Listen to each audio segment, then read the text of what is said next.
so I hope this won't sound too stilted as I read them. It probably will, but that's what we're getting today. So I thought a lot about this week about what might be interesting to share, and really haven't arrived in any conclusive way on anything. Um, Certainly, my life seems ordinary to me, sometimes even dull to some.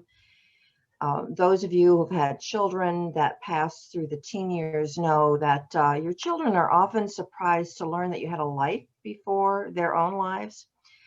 In the case of my son, who's now 25, he was at one time surprised to learn that I had not always been a banker working in an office. My hair had not always been salt and pepper, now virtually white.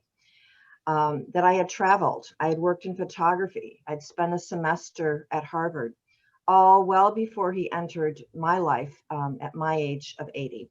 I'm sorry, 40, heading towards 80. And indeed, I often think of my life in phases. There was the before my son Miles phase, there was my Miles phase. And now that I'm in retirement and my son is independent and has been for some years, perhaps I'm in the next phase. But I'm getting ahead of myself a little bit, so I'll sort of start from the beginning of my life story. I was born here in Rochester in 1954, right in the middle of the baby boom. I was the third of four children, a very typical family size for the time, although four children seems like a large family today. It certainly wasn't at the time. I grew up in Brighton, where I live once again. Some of my childhood memories, some of the fondest memories, were of sledding on that fabulous hill right around the Rochester Colgate Divinity School near Highland Park, for those of you that know that campus. My family lived on Summit Drive, which is a street right at the base of that school's campus. So sledding was always available to us. We didn't require our parents to give us a ride to a park or anything. We just piled out of the house and onto the hill. And we spent many frosty hours on that hill. I think of that every time I drive by that campus. That school also had a family connection as well. My great-grandfather had been dean of the school for a while, and there was a lounge named after him. And when the school left that campus not too long ago, I think just within the last couple of years, they actually contacted my sister to see if she would like the portrait of my great-grandfather that had hung in that room. And I think there was some sort of carving over a doorway, and they were offering that up as well.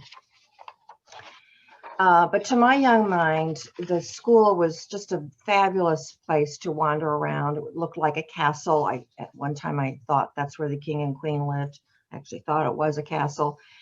And one of the other memories from that location was that the bell tower at the Divinity School would often be pealing out music.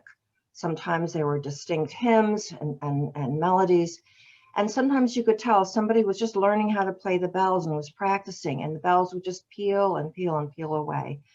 And that was sort of the background to my early childhood, which is to this day when I hear music coming out of the bell tower, I think of that. Another wonderful set of memories from my childhood, which fortunately continues, are of spending summers at the family cottage in Ontario, Canada, on a lake near Algonquin Park. This is about 3 hours north of Toronto. My great-great-grandfather, who had come to Canada as an utterly impoverished teenager from the Scottish Highlands in the mid-1800s, had become an itinerant Baptist minister in Ontario. And at one point, his flock had asked him to establish a small church in Muskoka, which is that region north of Toronto in Ontario, which people now call cottage country. And the family's had a summer presence there ever since. I think I'm the fourth or fifth generation to be able to enjoy the cottage there. This is where I learned how to paddle a canoe, how to catch frogs, how to watch dragonflies, how to build toy boats. My grandfather was an engineer and he had a little tool shed built behind the cottage. And we spent many hours chipping away at pine wood and making boats to float on the water. Unfortunately, my American family has not been able to travel across the Canadian border this summer for obvious reasons. However, I do have Canadian cousins, many on both sides of my family, and they've been able to keep an eye on the cottage for us, us being my siblings and I, which still own that cottage. This was especially useful this year because a tornado hit the property in June, leveling many of the century-old white pine trees, much to our dismay. And we've been trying to negotiate from a distance ever since for repairs, for tree trunk removal, etc. It was just in a little microcosm, that event and the aftermath, what this pandemic year has been like for some of us, just trying to do everything by remote control and from a distance. The cottages still stand, but it will be decades before some of those trees are replaced. It won't be in my lifetime. A major influence in my life had been my parents, of course. Some of you knew my dad, who was a member of this church since the early 1960s. I think it's interesting that he came from such a thoroughly Baptist background. His grandfather was the minister and the dean that I mentioned, and his parents were founding members of Emmanuel Baptist Church in Rochester. Yet my dad really needed to find his own religious home, and he did at First Unitarian. However, that home was different than the one that my mom found. My mom was a member of the Rochester Friends meeting, and I was raised as a Quaker. I really didn't realize how progressive a thinker my mom was until I moved into adulthood and started comparing childhood stories with friends. In my house in the 1960s, we had subscriptions to Ebony magazine, to Soviet Life magazine. Yes, the mailman thought we were communists. These were small attempts on my mother's part to expose us to a life beyond the mostly white and American suburb in which we were living.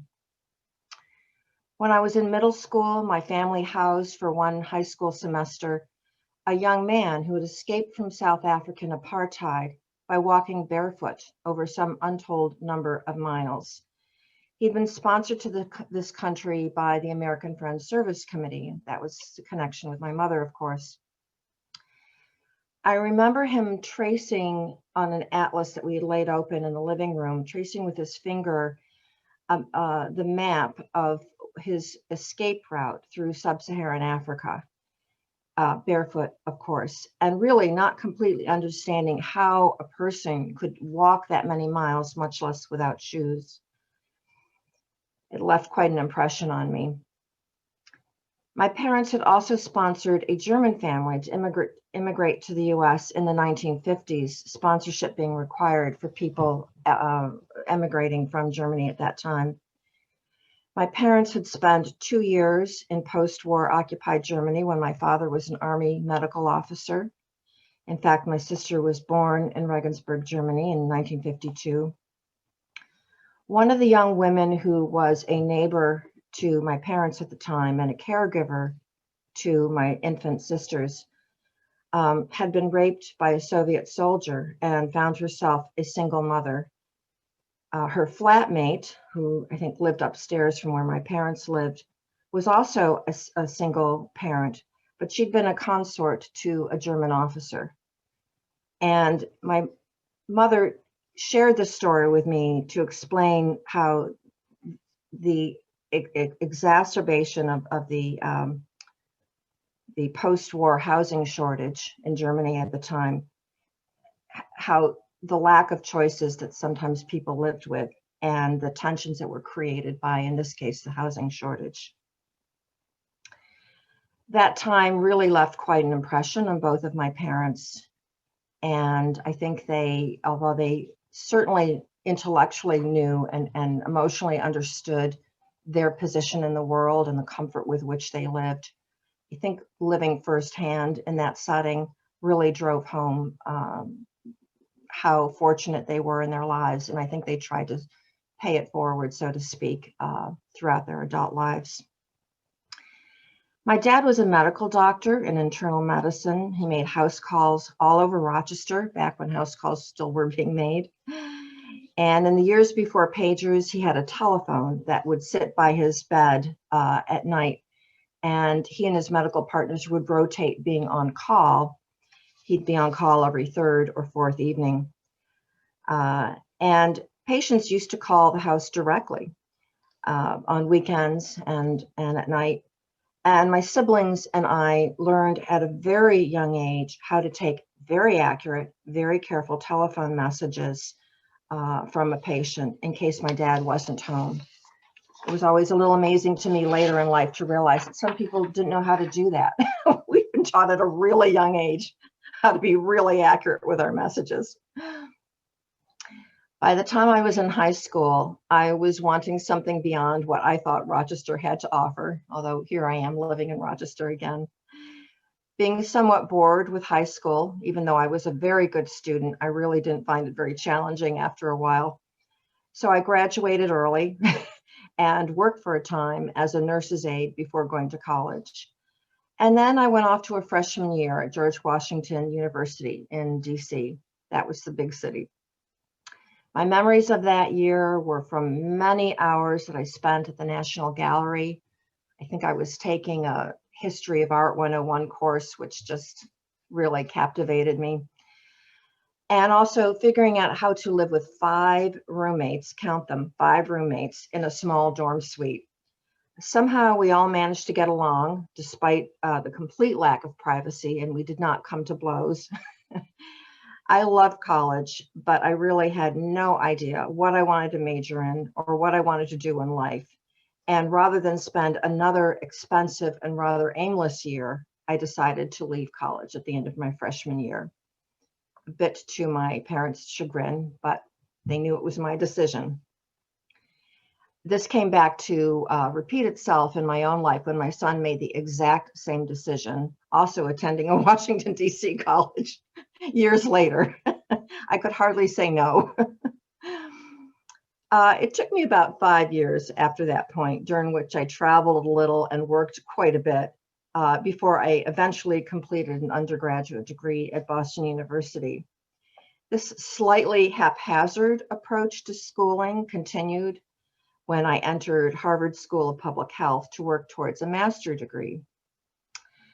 That only lasted a semester, unfortunately, but it gave me a lifelong respect for public health work and especially epidemiology. You can well imagine that in this last year, I have often thought about that path not taken. I don't have a lot of regrets in life, but I really do wish I had completed that particular course of study. A few years later, when complaining to my husband about how poorly run the business was that employed me, my husband, I think being tired of hearing my complaints, rightfully so, finally challenged me to do better. Well, then go do something about it, he said. You can do better then. So my approach was to enter an MBA program. This time I was much better focused, and I took a very challenging and very accelerated program, compressing 4 semesters into 3. It was a grueling program, but successfully completed. And it was in that program that I realized how much I really enjoyed accounting and finance. If you had told me a year before that these would have been areas of study that I would find interesting, I wouldn't have believed it. On completing the MBA program, I was recruited by a commercial bank in Boston, and I worked in banking for the next 30 years, both in Boston and in Rochester for various institutions. I've been a credit analyst, a lender, a loan portfolio manager, an operations manager, and a risk manager. I've worked solo, and I've overseen dozens of employees in multiple states. Banking changed very significantly in those decades, as you might imagine. There were difficult and frightening recessions. There were economic booms. There was very, very significant technological advances. There was just a ton of industry consolidation and lots of regulatory changes during those decades. As a risk manager, which was my position of the last 2 years before retirement, the emphasis was on identifying and limiting risk associated with fraud, with computer hacking, and especially with money laundering. This was the post 9/11 world where identification of terrorism funding became an obligation, a legal obligation of banks and the transactions that their customers would pursue. I really found this to be a very fascinating area, but I always felt that lacking a truly devious mind, I was a little bit at a disadvantage to outthink potential criminals. And eventually, of course, I retired. Now, I mentioned my husband, Victor. While he's no longer my husband, we've been divorced for about 20 years. We were together for more than 20 years, and so that was, of course, a pretty significant part of my adulthood. Victor and I met in Boston, where I lived for about 20 years. He was my boyfriend's roommate, and when my boyfriend was no longer my boyfriend, there was Victor. We dated off and on for a few years, and then, like a scene out of a movie, during an off period, we ran into each other on a streetcar again, and we were on.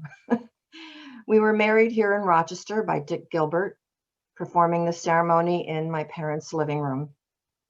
It was a small homemade wedding, very much in keeping with how my husband and I thought about ceremony at the time. I sewed my dress, my husband composed the music, my dad cooked the lunch, my mother baked the cake. In fact, if I were still married today, December 19th, this would have been my 39th anniversary today. We were married in the middle of winter, right after a blizzard. I remember the snow had fallen hard and fast all night, and while it had cleared and we had beautiful sunshine and beautiful Rochester snow scene that day, my future mother-in-law trying to fly into the airport was delayed and then delayed again. I think we made 3 or 4 trips to the airport before we finally were able to pick her up. She didn't like to fly. She was coming from Alabama. This was a very new scene to her. And believe it or not, I had never met her up until that moment in time. So it was a very consequential day. We lived in Boston for several years before returning to Rochester. My son Miles was born here. Miles was raised at First Unitarian, and some of you may know him. He's now a helicopter rescue swimmer with the U.S. Coast Guard, one of the most physically and mentally challenging roles in the Coast Guard, and in my way of thinking, in any of the branches of service. He's posted on the Gulf of Mexico in Mobile, Alabama, which is really Hurricane Alley. And as you can imagine, it's been a very busy year with hurricanes this year. And I'm so proud of him. Of course, I have to share my little picture of him. This was his first helicopter flight when he was posted to the training center in Alabama. And you may not have been able to see it in the photo, but he had a big grin on his face. It was the culmination of a lot of very intense training. I found myself a single parent to my son when he was very, very young. And for that reason, I've really always been especially grateful to the institutions and the people in my son's life that helped me raise him. When I think about who and what they are, this includes the YMCA. We spent many before and after school hours in the programs the YMCA offered. We spent summer camps, many years of summer camp with the YMCA, and eventually became a camp counselor and the director of outdoor education one summer. He just thought that was heaven on earth, and I really think that had great influence with wonderful role models. Also, there was Boy Scouting, in which he learned to love camping, even in the middle of winter. He belonged to Troop 19, Tay House here in Rochester, with some wonderful, wonderful leadership. excellent role models that he still keeps in touch with, and that I still keep in touch with. I still do work for that particular scout troop. And he made an Eagle Scout in 2013. I'm seeing a little question pop up. How long has my son been in the Coast Guard? I think it's been 4 years at this point. He joined when he was about 2021, which actually gave him a little bit of maturity edge over some of the other people he went to boot camp with. And we can talk more about that if you like later. Other institutions and people that were so helpful was the high school swim team. I am the most unathletic person you can imagine, and being part of team sports was definitely not part of my childhood or my way of thinking. And at the time, I think I initially had some real reservations about the time demands that the swim team required of my son. It was practice 6 days a week, including very early on Saturday mornings during the swim season. But as it turned out, his ability to swim really well has been really useful for him. He can now swim through hurricanes, apparently. And of course, last but not least, in what has helped my son so much is this church. I'm so very, very proud of the moral compass that my son has been able to establish for himself. And First Unitarian was, just at the core of that. It's just been so important. One of the gifts that my family has been has provided me with really is the large record of family ancestry on both sides, paternal and maternal. There are at least 3 different relations, including my mother, who were very accomplished genealogists and did a great deal of research and recording of family history, going back many, many hundreds of years, I think in one case, 1,000 years to our line of ancestry. This has included family trees, transcription of memoirs, researching Icelandic sagas. I mean, you name it. It really goes way back. And I probably didn't realize as a child or fully appreciate, even as a young adult, how much grounding that sense of historic context that gave me, not just in my own family, but also really in larger American society. And it wasn't really until I married my husband, whose family lacked most of that, that I came to appreciate the role that played for me. My husband is an African American, my former husband, I should say, as I already explained. And so for him, his family history, at least that was known and recorded, really went back certainly to his grandparents, maybe his great-grandparents, but not much before that. And when I knew my husband well, this was, of course, pre-internet days, researching family history and the records that were available for him were non-existent or very limited and very difficult to find. As a young woman, I'd always intended to interview his family and capture some of that and record it. But there were hundreds of miles between them and me. And of course, you get busy with what career and everything else as a young person. And that never happened. And unfortunately, that generation and his family are now all gone. I understand that he has since been able to do a little bit more research and has found out a little bit more information. And he lives back in Alabama now, where he grew up, and lives not too far from where some of the slaveholders that owned some of his ancestors lived. And it's been a fascinating experience, I think, for him. So back to First Unitarian. I joined First Unitarian maybe 25 years ago, and of course was familiar with the church through my dad. I no longer, when my son was born, I knew that I wanted a moral grounding for him. And I knew that Quakerism really wasn't the right fit any longer. I had attended Quaker meeting in Cambridge and Boston when I lived in that area for some years, but I really had sort of come to the conclusion that I probably couldn't embrace pacifism. I'd had some personal experiences that had led me to that conclusion. One of those was that as a young woman in Boston, I had been attacked one night. Fortunately, I was able to escape physical injury. But then a couple of weeks later, I ran into the attacker, who had been a stranger to me, but I certainly recognized him. And my mind was just flooded with thoughts of revenge. Very fortunately, I did not have a knife or a gun with me, as I'm sure one of us, very likely me, would have ended up injured for sure. But that very, very sobering experience really made me think long and hard about anger, about the desire for revenge, about acting on impulse and all the dangers that come with that. I was ever so glad to have been able to walk away physically and eventually emotionally from that event. But